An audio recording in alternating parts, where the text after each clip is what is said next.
కల్తీ కల్లు బాధితులకు ₹1,00,000 ఆర్థిక సహాయం ప్రభుత్వం అందజేయాలని జిల్లా పౌర హక్కుల సంఘం కార్యదర్శి వాల్గోట్ రవీందర్ డిమాండ్ చేశారు. కల్తీ కల్లు తయారీ చేసిన బాధ్యులపై చర్యలు తీసుకోవడంతో పాటు విధుల పట్ల నిర్లక్ష్యం వహించిన ఎక్సైజ్ శాఖ అధికారులను సస్పెండ్ చేయాలని ఆయన డిమాండ్ చేశారు.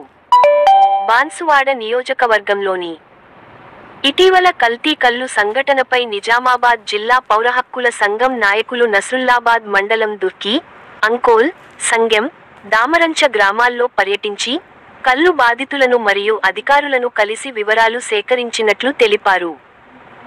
ఈ సందర్భంగా బాన్సువాడ అతిథి గృహంలో విలేకరుల సమావేశం నిర్వహించి వారు మాట్లాడారు. ఈ కల్తీ కల్లు బాధితులకు ప్రభుత్వం ఒక్కొక్కరికి ₹1,00,000 చెల్లించాలని వారు డిమాండ్ చేశారు. అలాగే కల్తీ కల్లు తయారీ చేసిన బాధ్యులపై చర్యలు తీసుకోవాలన్నారు. అలాగే నిర్లక్ష్యం వహించిన ఎక్సైజ్ శాఖ అధికారులను సస్పెండ్ చేయాలని పౌరహక్కుల సంఘం నాయకులు డిమాండ్ చేశారు. కల్తీ కల్లు బాధితులు ఎవరైతే ఉన్నారో వాళ్ళందరి దగ్గరికి వెళ్ళి కలిసి కల్తీ కల్లు కారణమైనటువంటి వ్యక్తుల్ని అరెస్ట్ చేయాలని డిమాండ్ చేస్తూ ఉన్నారు. ప్రజల ప్రాణాలతో చెలగాటమాడుతూ ఉన్నారు. కల్లు కాంట్రాక్టర్ ప్రధానంగా గీతా కార్మికులు మా నోటీసులు ఉన్నటువంటిది మా విచారణ చేయాలన్నటువంటి భూమా గౌడు, కిషన్ గౌడ్ వీళ్ళిద్దరు మాత్రమే వాళ్ళు కళ్ళు తీసుకొని అమ్ముకుంటారు. మిగతా అన్ని చోట్ల వాళ్ళు కళ్ళు కాంట్రాక్టర్లే కళ్ళు దుకాణాలు నడుపుతున్నారు. దుర్కి విలేజ్లో కళ్ళు తయారు చేసి అంకోల్ తండా, దుర్కి చుట్టుపక్కల గ్రామాలన్నిటికీ వాళ్ళే సప్లై చేస్తూ ఉన్నారు.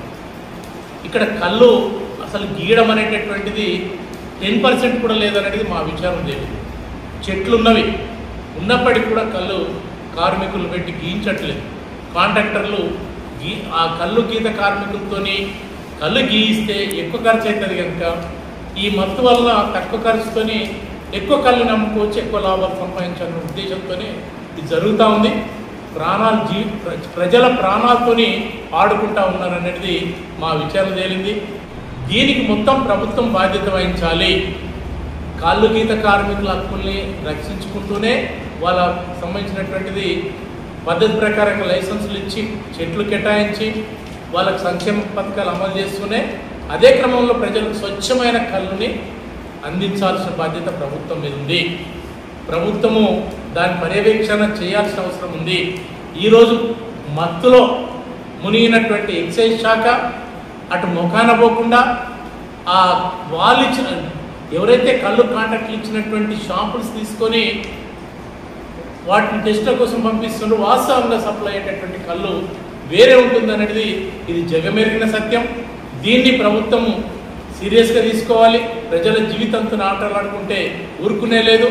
ప్రభుత్వాన్ని ప్రజల్లో నిలబెట్టాల్సిన పరిస్థితి వస్తుందని చెప్పి తెలియజేస్తూ ఈ సందర్భంగా వాళ్ళు కార్మికులందరూ కూడా వాళ్ళ పని దినాలు నష్టపోయారు, వాళ్ళ ఆరోగ్యం నష్టపోయారు కనుక వాళ్ళకు దాదాపుగా ₹1,00,000 చొప్పున ప్రతి బాధితుడికి నష్టపరిహారం ఇవ్వాలి.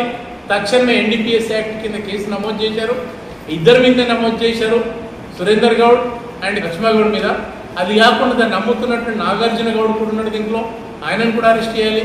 ఈ దీంట్లో ఎవరైతే కల్తీ చేస్తున్నారో కళ్ళుని ఆ కల్తీ చేసినటువంటి వాళ్ళ మీద కూడా కేసు నమోదు చేసి దాంట్లో అరెస్ట్ చేయాలని చెప్పి ఈ సందర్భంగా పౌరకుల సంఘం డిమాండ్ చేస్తుంది.